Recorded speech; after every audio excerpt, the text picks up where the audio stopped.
Silly little things. On the boat 104. We get a thank you from Steve, one of our subscribers, who's now a Patreon. We make our first 2 nominations for the Darwin Awards. The stern anchor has let go and he's drifted sideways across the front of another French boat. We find that there are fish in the Med and they've been hiding under our boat all this time. And for those of you that asked, we do a little bit more about sail trimming. And we visit this place and show you what it's like now after the Medicane struck it just a year ago.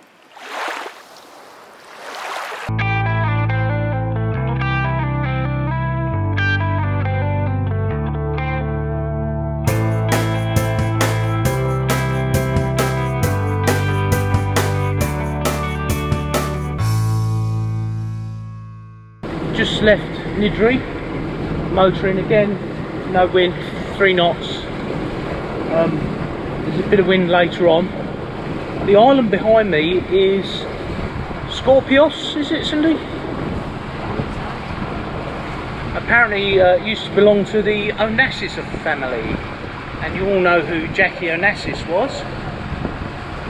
I'll put a picture here somewhere. Yeah. So it now belongs to Russian family apparently. Show you what's behind. We're towing the tender. We can't be bothered to lift it up on the davits just for a little short way we're going to go. There's David behind us there. Another little island there. And of course we've come out round, and behind this hill or mountain is the anchorage we were in last night. Later that same morning, the wind got up. We're 35 apparent. It's about 7 or 8 knots, maybe a little bit more. The odd gust of 10.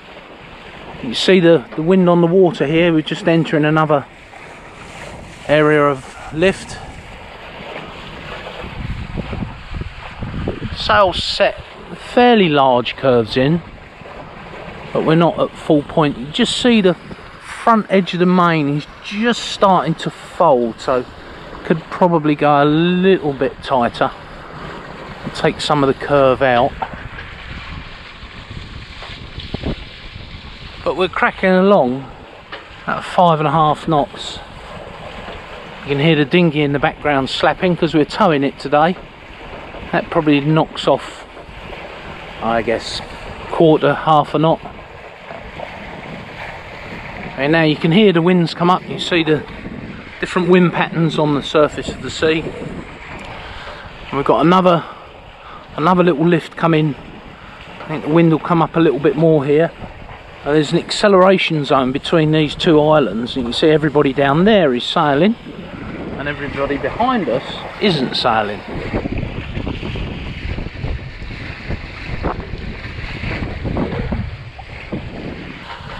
Just started getting a bit of a lean on, so I can show you. That's level. You see we're at about 7 degrees of lean and our optimum is 10 degrees, so here it comes. You can just feel it, probably hear it as well. Another little lift just coming up on the water here, probably 2 boat lengths in ahead of us. There it comes. Let's see the lean.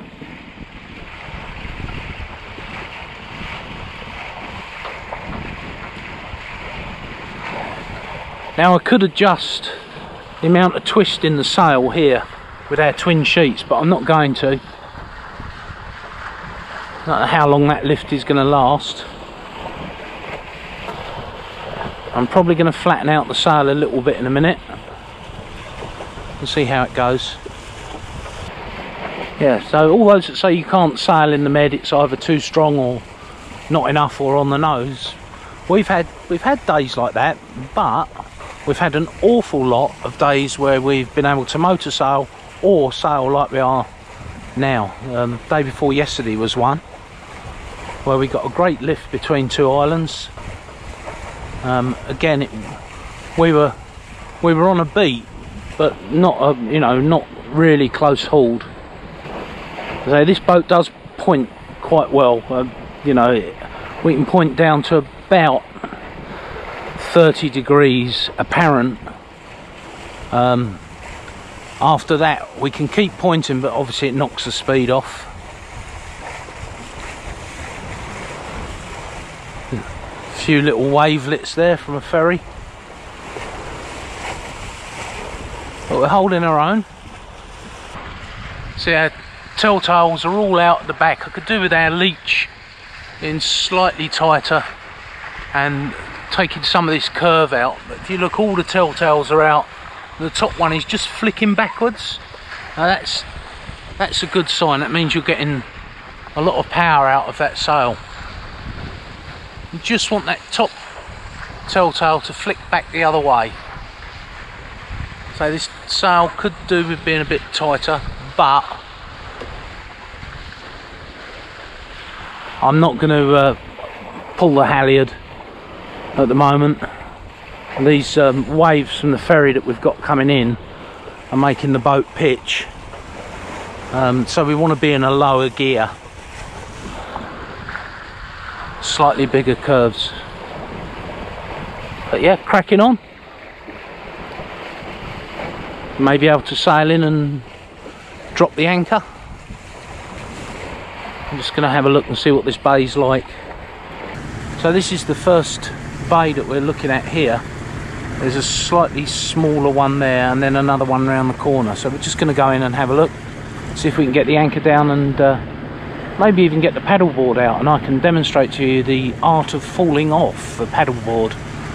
My record at the moment is 15 seconds, so I'm looking for a personal best this time around. Just as we're coming in, there's a local drop-in nets. But something interesting for you geologists is the strata. See the layers in the rock and how they've been deformed. Amazing. So we've pulled into this little bay. It's really, well, quite a big bay if you look behind me. Oh, there's David's over there.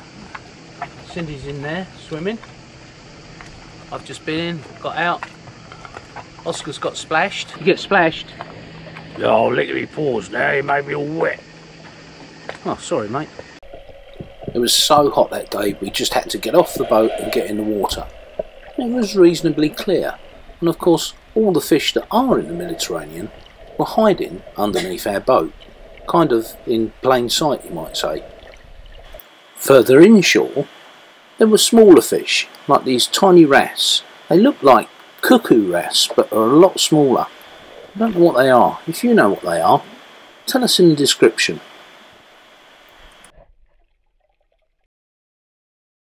After our stop for lunch, we moved on to the next bay, which has a small town and a good anchorage. This place is called Civota, and it gets extremely busy at this time of year. Well, there we are, leaving the anchorage. It was quite busy. Met up with our friends on their Bavaria 50 Chiringuito. Had a coffee with them this morning. Actually fell asleep last night. Started watching a film and fell asleep at the on the settees. It was just so warm yesterday. But yeah, this is it's been a lovely little anchorage, if not a little busy. Right, onwards. Our next anchorage was somewhere, well, we really liked, and I'll show you why.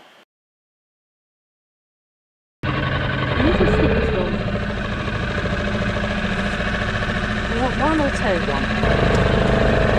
We're just going into town to walk Oscar. Obviously, while we're walking Oscar, it'd be rude not to have a beer locally. David is pathfinding, and just met some, yeah, it's so nice to meet subscribers and Steve swam over to the back of the boat and said, "I'd just like to say thank you for doing the videos, the maintenance and repair videos and what have you." And that was really nice, so nice. Quite humble that people get so much out of them. Yeah, brings a lump to your throat. Right, let's concentrate on getting in.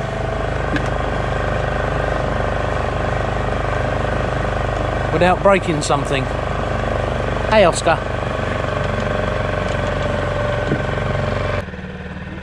Later on, we took Steve over one of our Impavidus stickers that we'd had made in Tunisia. He's the first subscriber to get one. Today he's been not himself, he's been so quiet, and everything just because the heat has been so hot. And then all of a sudden he's like perked up. So, just let me get it. Steve, Anne, Deb, Peter, and Archie. Archie dumped in the boat, in our boat, in the tender, and then jumped into the water. Apparently he loves swimming so much. It's really great to meet subscribers. So, like we said before, if you see us, give us a shout. Hey. Yeah, come say hello.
So we've just been into this supermarket here, and the lady was asking us, you know, are we on holiday?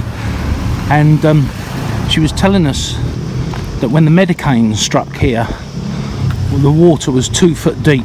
All the wall that's along here is gone. There were boats up on the side, and she sent me a couple of little videos, so I'm going to try and show you some of the clips of how bad it is. These people have bounced back, and as soon as they bounce back, of course, you know what struck and closed down all the industry around here. So they've had it tough, really tough. See the trees up on the mountain here, they were all washed down from the springs. I'm going to be in trouble.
And now for something a little lighter. Our first nomination for this year's Darwin Awards. So we're just sitting in the harbour, literally just come in, cracked a beer, noticed there was a boat that was moored stern to wind with his bow anchor down and the stern anchor. The stern anchor has let go and he's drifted sideways across the front of another French boat. Now they're all entangled. One's got a chain around the other one's rudder. The white one, can't see what it is, looks like an Oceanus. He's just let about another 30 metres of anchor out.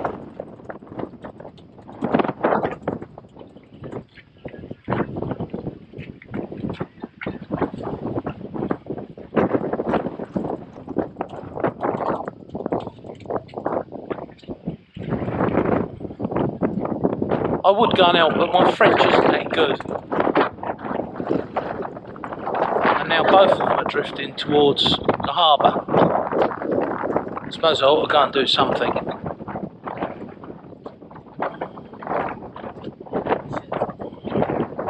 I did jump in the dinghy, but they untangled themselves. So the French boat's got away. I think it's Polish. They've still got stern anchor out, and you can see it's wrapped around their rudder. But their bow anchor now, they've got a marker buoy on it, and that's now drifted out and underneath the boat. And I suspect it's around the prop because he's not going anywhere, but he's going there quickly.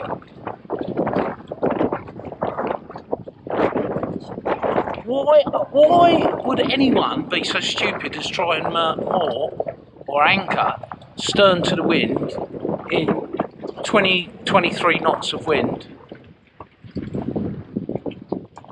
The marker buoy's completely disappeared now. Oh no, it's round the back of the boat. And he hasn't put any more chain out.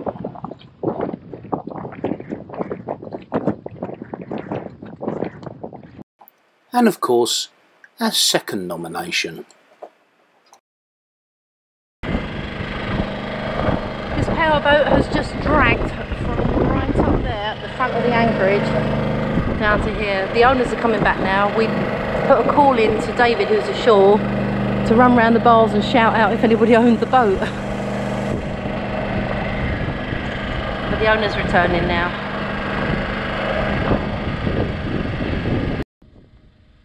So as this guy was drifting past us, I took our big fender to protect our boat. Once he'd gone past, I was then going to jump in my dinghy and get his boat under control. But hey ho. His rate of drift slowed down, and then he just buggered off. Not a thank you, a bye or a leave or anything.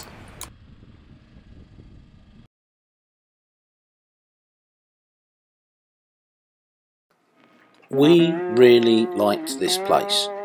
The people's fortitude in bringing back in less than a year the town to a working port again. They've managed to get the charter boats back, they've cleaned up, and yeah, the battle scars are still there, but it just shows the tenacity of the Greek people when they pull together. They really are amazing.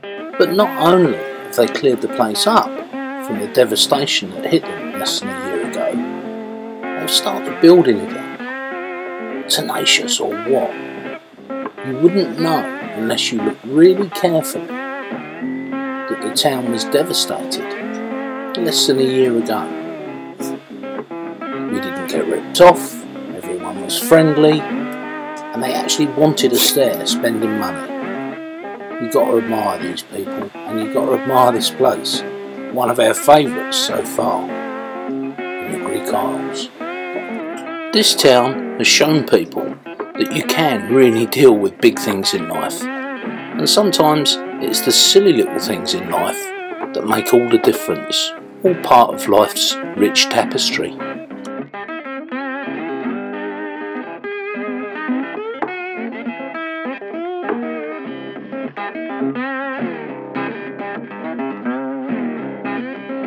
Another one of our subscribers saw us in the Lefkas area and managed to snap this picture. Rick Irving it was. Thanks for the picture, Rick. Sail safe, mate. Oh, and one more shout out. A big thank you to Ray. Thanks, mate.